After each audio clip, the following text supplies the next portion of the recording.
மாநிலத்தை போல கேரள மாநிலத்தை போல நடிகர்களை தமிழ்நாட்டை போல கேரளா பார்த்தீங்கன்னா பெரிய அளவில் தூக்கி எல்லாம் கொண்டாடாது நடிகர்களை.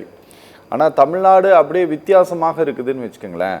இப்போ விஜய் மாதிரியான ஒரு பெரிய ஸ்டார் நான் வரப்போகிறேன், எனக்கும் டிஎம்கேவுக்கும் தான் சண்டை அப்படிங்கும்போது அது ஏதோ ஒரு இம்பேக்டை ஏற்படுத்துது. இப்போ நீங்கள் சொன்ன அதே சோஷியல் மீடியாவில் இப்போ அது ஒரு இளைஞர்கள் மத்தியிலும் ஒரு தாக்கத்தை ஏற்படுத்துகிறதுன்னு வச்சுக்கோங்களேன். ஆனால் இவருடைய இந்த வார இறுதி நாட்களுடைய இந்த பிரச்சார பயணம் அப்படிங்கிறத இப்போ நம்ம எடப்பாடி பழனிசாமியினுடைய பிரச்சார பயணத்தோடு ஒப்பிடுவோமே. அவர் தினந்தோறும் ஊருக்கு போயிட்டு இருக்கிறாரு. இவர் வீக்லி டேஸ் சனிக்கிழமை மட்டும் இந்த ஐடி கம்பெனியில் வேலை செய்கிறவங்க பப்புக்கு போகிற மாதிரி சனிக்கிழமை மட்டும் அப்படின்ட்டு இவர் எடுக்கக்கூடியதை இந்த ரெண்டையும் கம்பேர் பண்ணி பார்ப்பாங்கன்ட்டு உங்களுக்கு தோணுதா? அந்த ரசிக மனோபாவம் இதை ஒப்பிட்டு பார்க்கும்ட்டு உங்களுக்கு தோணுதா சார்? சார், ஒரு நடிகர், நான் மீண்டும் சொல்றேன், மீண்டும் ஆழமா பதிவிடுறேன்.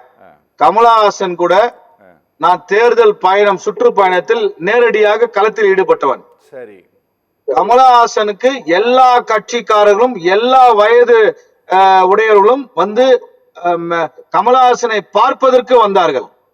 ஆனால் வந்த கூட்டம் வாக்களித்திருந்தால் கமலஹாசன் கூட இருந்த அத்தனை பேரும் போட்டியிட்ட அத்தனை பேரும் வெற்றி பெற்றிருக்கணும். சரி, நேரடியா சொல்றேன். ஆனா கமலஹாசனே தோத்துட்டாரு. இந்த கூட்டம் கூடுவது, ரசிகர்கள் இவ்வளவு பேர் வந்தாங்க, விஜய்க்கு ஆஹா ஓ, அதெல்லாம் நான் இல்லைன்னு சொல்லுங்க, எல்லாம் வருவாங்க.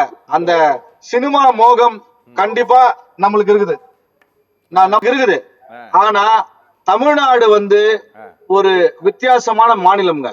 கேரளால எல்டிஎஃப் யூடிஎஃப் மாறி மாறி வந்துட்டு இருக்குது.